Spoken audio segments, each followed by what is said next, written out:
Hello guys, good afternoon guys, kain tayo.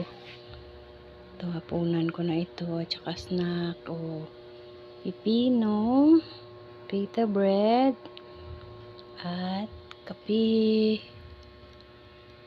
Ang hapdi ng tiyan ko sa gutom na guys. Galing ako sa seminar. Buti naman malapit lang ang pinagseminaran pero sobrang pagod ko. Kaya ito dami kong kakainin.